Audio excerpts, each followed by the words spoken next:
இது தமிழக சட்டசபை தேர்தல் குறித்தான கட்டணம் செலுத்தப்பட்ட விளம்பரம். தலைவன் என்றால் ஐயா ஸ்டாலின் மீது 1000 விமர்சனம் எனக்கு உண்டு. அரசியல் இல்லையோ, ஆனாலும் இரவோடு இரவாக தூக்கத்தை குறைத்து வந்து நின்னார்ல. தலைவன் அப்படிங்கறதுல உங்களுக்கு இந்த பேரை கேட்டோன்னே என்ன மனசுல தோணுது? ஸ்டாலின். எஸ். அக்கினி நெஞ்சில் குமுறும் எரிமலை கட்டின கலட்டும் ஆத்திரகாரா, அந்த குருதி அடிமுடி வேரில் அனலை திரட்டும் தைரியகாரா, கலியுகம் தேடி கடலால தாண்டி வந்தாயே நீ கரிகாலா. அரவணைக்கிற போக்கு, அதை பேசி சரி செய்கிற போக்கு கலைஞரை விட திரு ஸ்டாலின் வந்து ஸ்ட்ராங்கா இருக்குன்னு நினைக்கிறேன். ஸ்டாலின் இஸ் மோர் டேஞ்சரஸ் தேன் கருணாநிதி. அதை இன்னைக்கு ஸ்டாலின் நிரூபித்துக் கொண்டிருக்கார். நீ கரிகாலா, கலியுகம் தேடி கடலால தாண்டி வந்தாயே நீ கரிகாலா.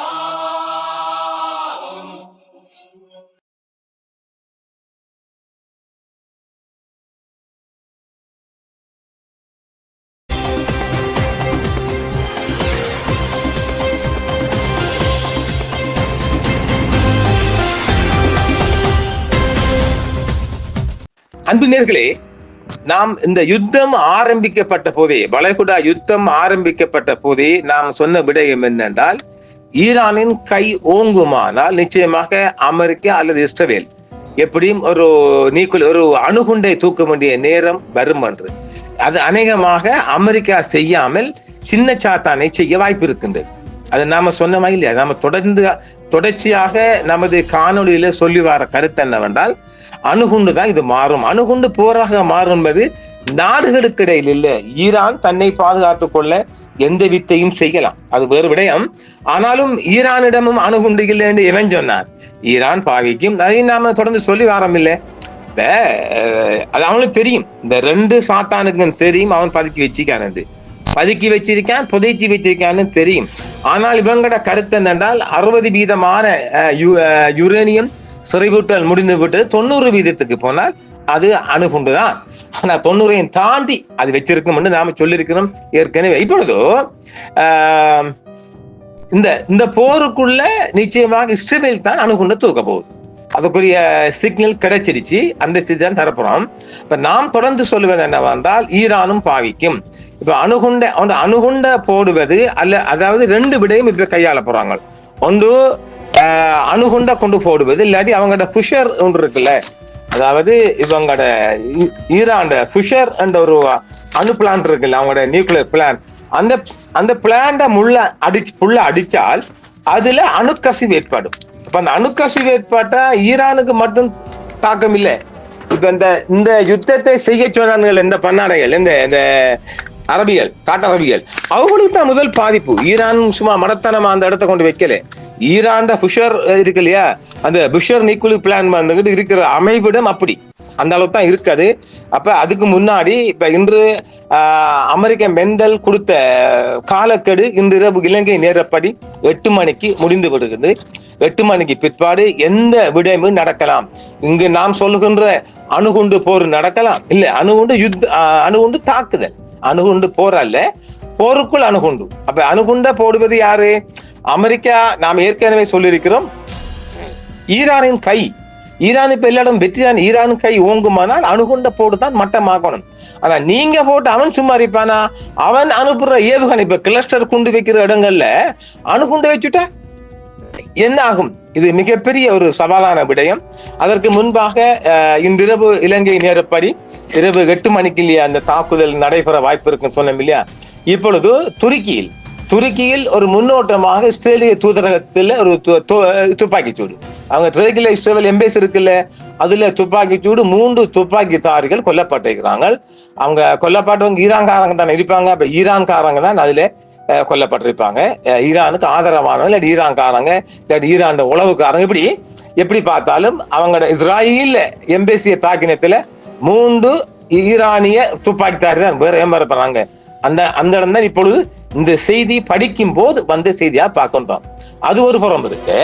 சமீபத்திய செய்திகளுக்கு முன்னாடி இஸ்ரேலிய தொலைக்காட்சி விவாதம் ஒன்றின் போது நேற்று திங்கட்கிழமை இஸ்ரேலிய ஒரு ஊடகக்காரர், அவனோட பேர் சிமோன் ரெக்லின் என்பவன் சொல்றான், ஒரு நேரடி விவாதத்தின் போது ஈரான் மீது அணு ஆயுதத்தை அட்டாமிக் பொம்மை பயன்படுத்துற நேரம் வந்துவிட்டேன்னு கூறினார். அந்த விவாதத்தில் பங்கேற்ற இஸ்ரேலிய தேசிய பாதுகாப்பு அமைச்சர் டாமர் பென்கிவிர் பத்திரிகையாளரின் கருத்தை சிரித்துக் கொண்டே பேசப்படுங்க, அவரை பேசுவது லெட் ஹிம் ஸ்பீக் என்று சொல்லி தலைகசைத்து அதுக்கு ஆதரவு கொடுத்து நாம அதை செய்வோம்னு சொல்லிக்கலாம் பாவி. இது மிகப்பெரிய இஷ்யூவாக சர்வதேச நாடுகளிடம் நேற்று முதல் இன்று இரவு வரையும் மிகப்பெரிய தாக்கம் செலுத்தி வருகின்றது. ஒரு நாட்டின் அமைச்சர் அணு ஆயுத தாக்குதல் குறித்த கருத்தை ஆமோதிப்பது போன்ற இந்த செயல் சர்வதேச அளவில் கடும் கண்டனத்தை ஏற்படுத்தி இருக்கின்றது. ஐசுமா சொல்றது அவன் யாரு கேட்க போறீங்க? இப்ப துருக்கி இஸ்ரேல் ஒரு அணுகுண்ட தாக்கினால் யாரு கேட்க போறது? ஒருவரும் கேட்க போறதில்ல. இந்த யுத்தத்துக்குள்ள உழைப்பும் பொழைப்பு நடக்குது ரஷ்யா.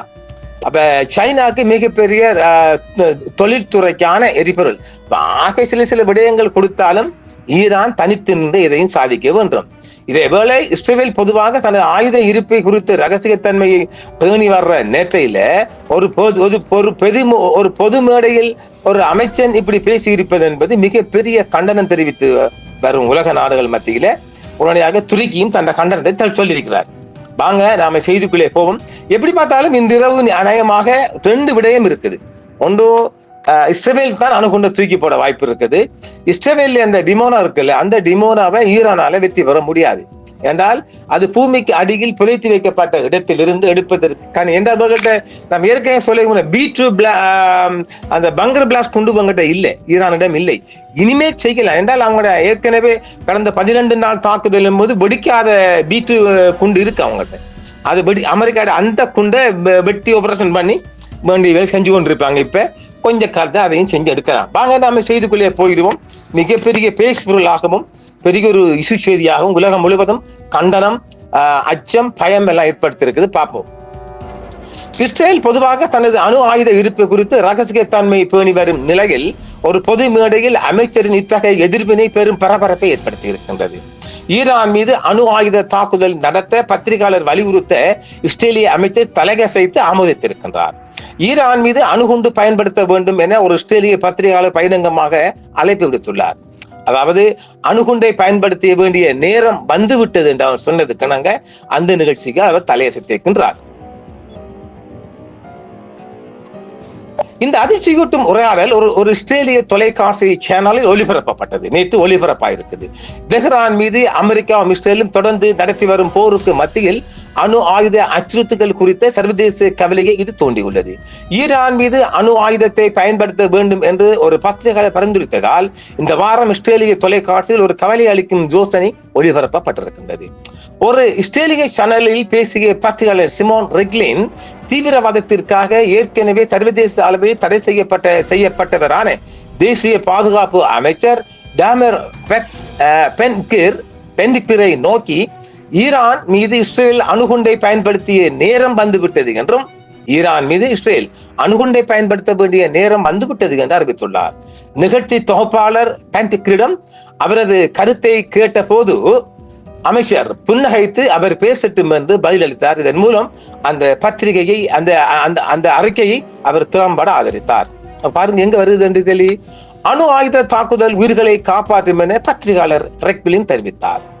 இஸ்ரேலிடம் 50-60 அணுகுண்டுகள் இருப்பதாக மதிப்பிட்ட ரெக்லின் ஒரு அணு ஆயுத தாக்குதல் உடனடியாக குறைந்த எண்ணிக்கையிலான மரணங்களை மட்டுமே ஏற்படுத்தும் என்றும் அதே நேரத்தில் நீண்ட கால அடிப்படையில் பல உயிர்களை காப்பாற்றும் என்றும் கூறி தனது கருத்தை நியாயப்படுத்த முயன்றார்.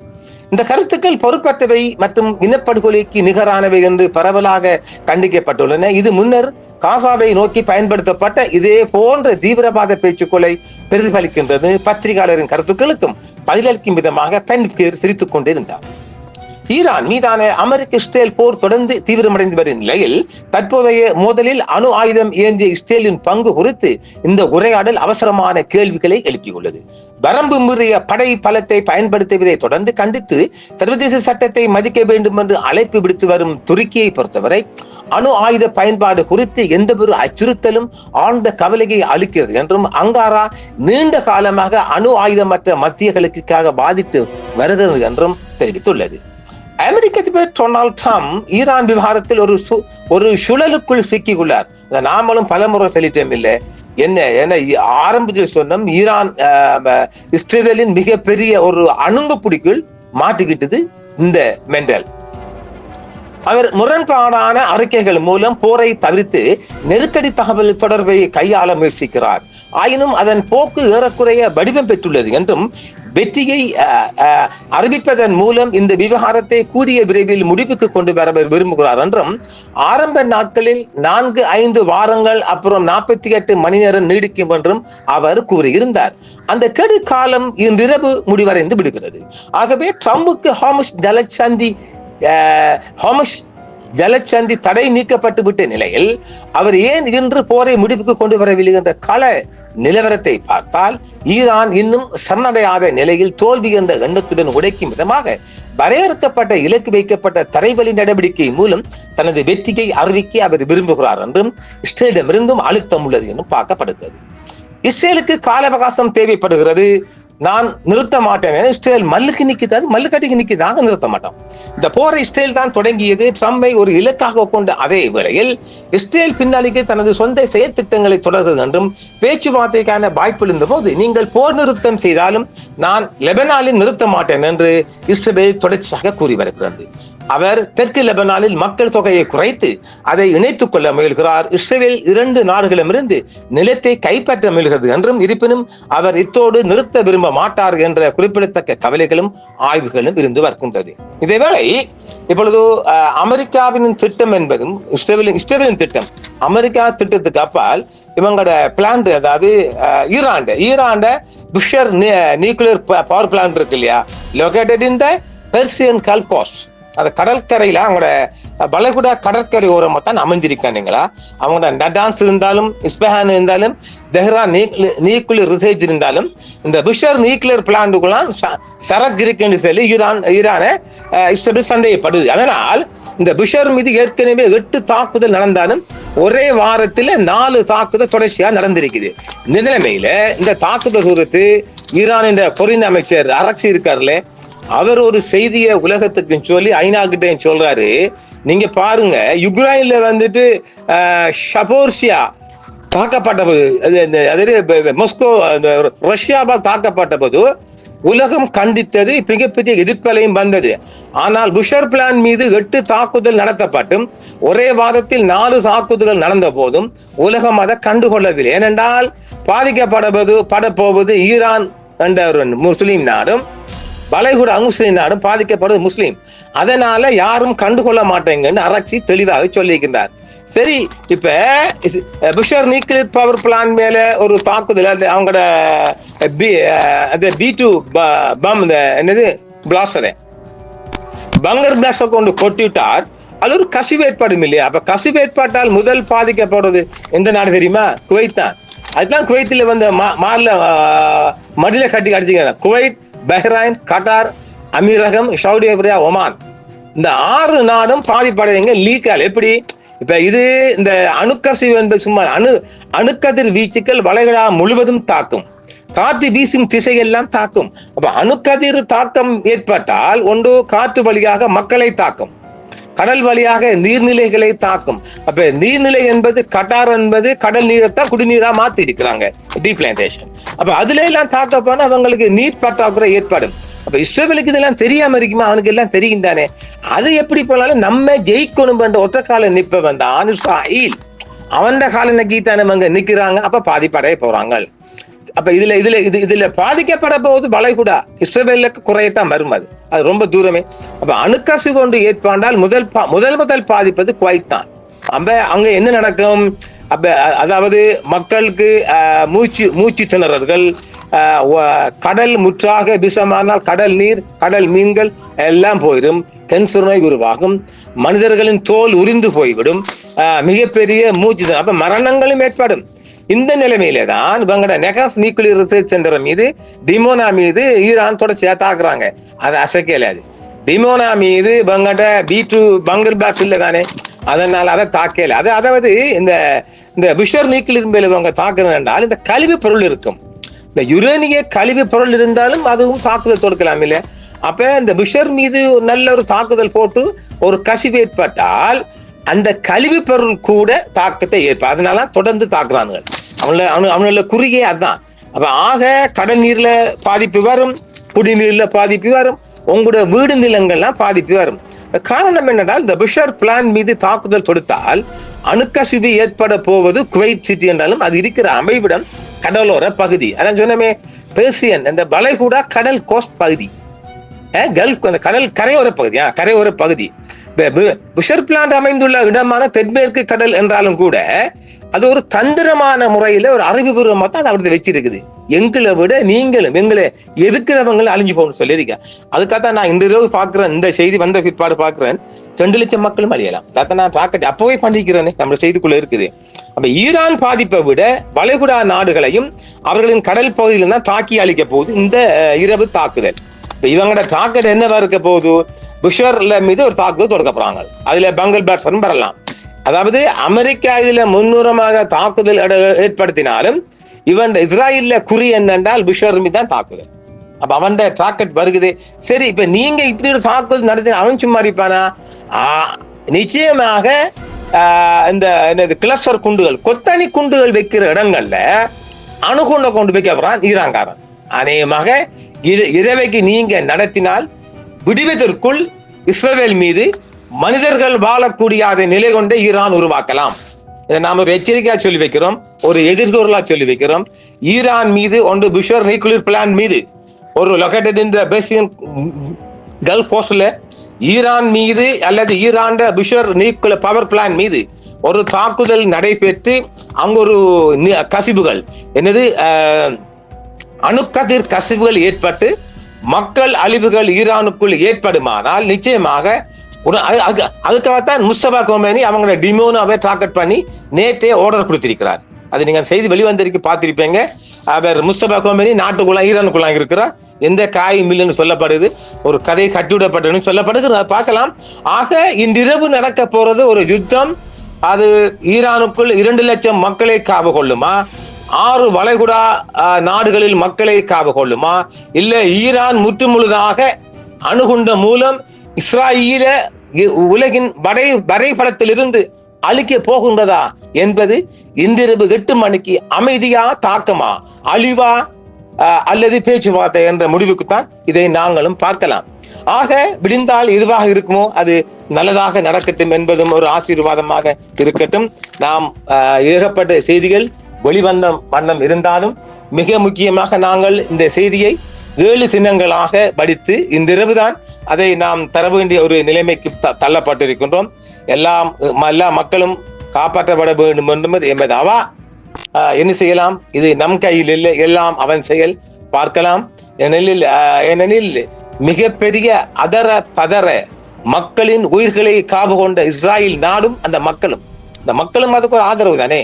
அந்த மக்களும் இன்றிரவு அழிவார்களா, காப்பாற்றப்படுவார்களா என்பதை நாம் பொறுத்திருந்தான் பார்க்கலாம். ஈரான் மீது தொடுக்கப்படும் அழிவுகள் நிச்சயமாக அதுக்குரிய ரிப்ளை இஸ்ராயல் மீது கொடுக்கப்படும் என்பதில் மாற்று கருத்து கிடமில்லை.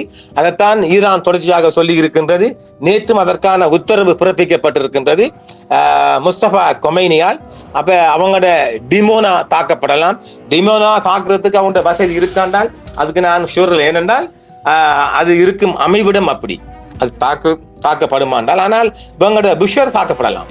அவங்களோட புஷர் தாக்கப்பட்டால் நிச்சயமாக ஒரு கசிவு ஏற்பட போகின்றது. 6 நாடுகளையும் பதம் பார்க்கும். ஆனால் நிச்சயமாக இந்த கொத்தணி குண்டு, கிளஸ்டர் குண்டுகள் வைக்கும் ஏவுகணைக்குள் ஈரான் அவன் குண்டு இருக்கு, அதில் மறக்க இடமில்லை. இன்றிரவு பார்க்கலாம். நாளை என்ன நடப்பது என்பது யாருக்குமே தெரியாத மக்களே.